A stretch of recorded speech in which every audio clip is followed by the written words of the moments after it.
So in this video, we will be discussing about biotinidase deficiency. So there are two disorders which comes under the same spectrum. One is BTD deficiency, that is biotinidase deficiency. Second one is holocarboxylase synthetase deficiency. So let's first understand the pathway. If you see dietary biotin, it acts as a cofactor for multiple enzymes.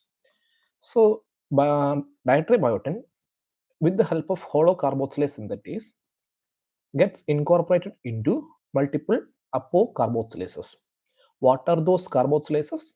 They are 3-methyl-crotonyl-CoA carboxylase, pyruvate carboxylase, propanyl-CoA carboxylase, and acetyl-CoA carboxylase. After that, holocarboxylases are formed, and after that, it is converted back into biocysteine, and with the help of biotinidase enzyme, it gets converted back to biotin. So this cycle continues. So biotin is a cofactor for multiple holocarboxylases. So if there is a deficiency in this biotinidase enzyme, which will hamper deficiency of recycling of biotin, or if there is a damage in this holocarboxylase synthetase enzyme, which is important for the incorporation of biotin into various holocarboxylases, there will be an array of metabolic defects.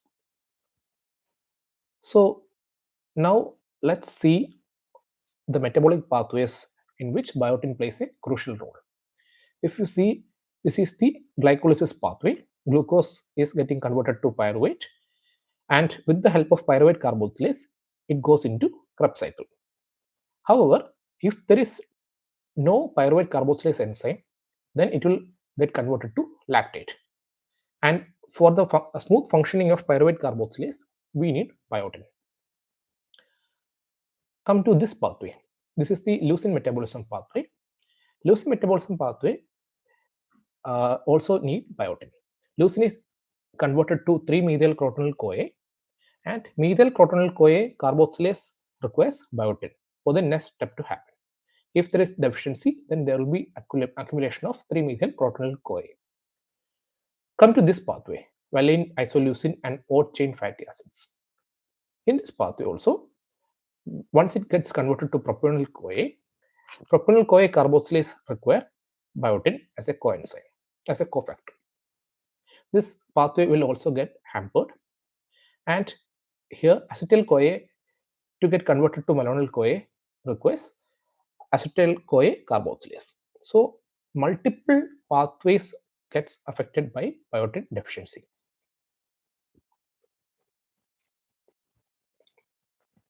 And before going to each independent disorder, we have to understand there is one more disorder which is known as sodium-dependent multivitamin transporter deficiency. This is due to a mutation in one of the SLC5A6 SLC protein. So this is important for the cellular uptake of biotin, pantothenic acid, and lipoic acid.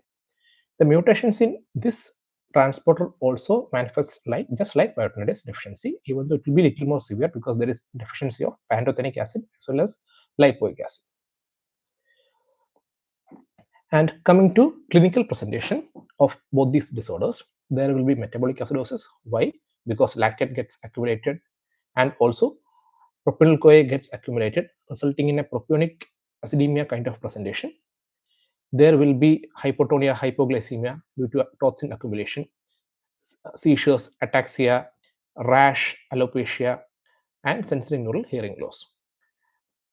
The symptoms are very variable in biotinidase deficiency. That's because depending upon the enzyme level available, it is classified into two. One is profound deficiency, second one is partial deficiency. In partial deficiency, the enzyme levels are in the range of 10 to 30% of the mean value. In profound deficiency, this enzyme level is less than 10% of the mean value.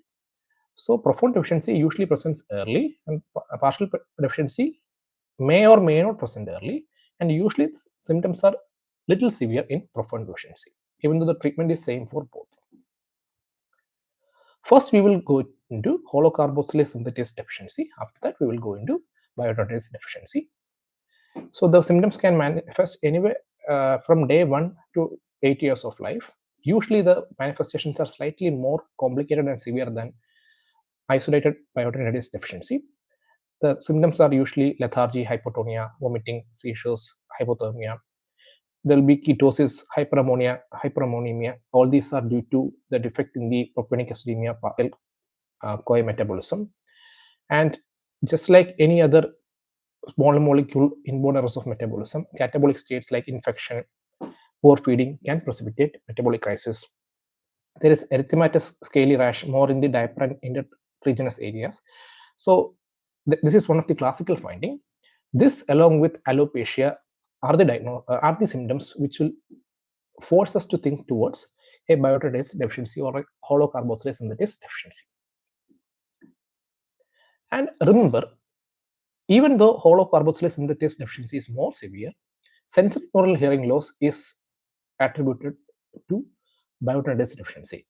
Sensory neural hearing loss is not a classical feature. In fact, it's not reported in holocarboxylase synthetase deficiency. So even though the presentation of both these disorders are very similar, sensory neural hearing loss can help us to differentiate between these two disorders. However, there is a caveat that even in biotinidase deficiency, only 30 to 50% children will develop sensory neural hearing loss. Coming to biotinidase deficiency, just like holocarboxylase synthetase deficiency, the symptoms are seizures, lethargia, hypotonia, ataxia, sensory neural hearing loss. Optic atrophy is little more common in biotinidase deficiency, conjunctivitis. There can be spastic paralysis and spinal cord demyelination kind of pictures as well.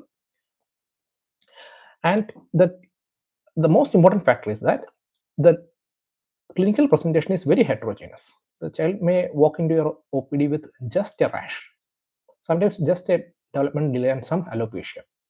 So you have to be really careful, and you should not miss a biotinidase deficiency because it's a treatable disorder, and failure to initiate treatment at the right time will cause catastrophic effects like permanent CNS damage. And another problem is that when we send TMS or any metabolic assay, there is a problem in biotinidase deficiency. Even though it is not described very commonly, the brain can have low levels of biotinidase enzyme. However, the liver and kidney might be having moderately mild or moderate levels of enzymes. So what will happen, because there is enzymes in the abdominal organs like liver and kidney, the metabolites which are very specific or very sensitive for biotinidase deficiency may not be high in tandem mass spectrometry. However, because the enzyme is low in brain, there will be severe CNS involvement. And one more thing, if we get a child with BTD deficiency, we need to screen all his siblings, because there are, especially in case of partial deficiency, because partial deficiency can present at any age. It may not be in the childhood period or toddlerhood. It can present in the second decade or third decade as well. So we need to screen the whole sibling and family so that we can pick up the people who are deficient but are yet to manifest as with clinical symptoms. So we do send tandem mass spectrometry and GCMS, gas chromatography mass spectrometry. TMS is done using dried blood spot, and GCMS is done from urine. What we see is, because pyruvate carboxylase is absent, there can be lactate elevation, and there will be elevation of 3-hydroxyisovalerate, and there can be picture suggestive of propionic acidemia because propyl CoA carboxylase is deficient. So there will be ketosis, there will be metabolic acidosis, and so it's a very heterogeneous picture. However, 3-hydroxyisovalerate is will force us to think towards that direction. And when it comes to genetics, in holocarboxylase synthetase deficiency, there are two types of mutations. 2/3 are in biotin binding region of the holocarboxylase synthetase enzyme. What will happen because of these mutations? There will be increased Km. So increased Km means the enzyme still works. However, it needs very high concentration of biotin. So these mutations will work if we supplement very high dose of biotin. However, there are certain mutations, especially in the N-terminal region of the holocarboxylase synthetase enzyme. These mutations may not respond well to biotin. And when it comes to biotinidase deficiency, the most common mutation is aspartate 444 histidine. That is not so important. However, the take-home message is that if you get a child with biotinidase deficiency proven by metabolite analysis, you need to go for a sequencing to confirm the genetic defect. So once again, recapitulating the investigations, the urine order will be kind of cat's urine, kind of an order. And if you look at each enzyme deficiency, you can even predict the GCMS and TMS picture.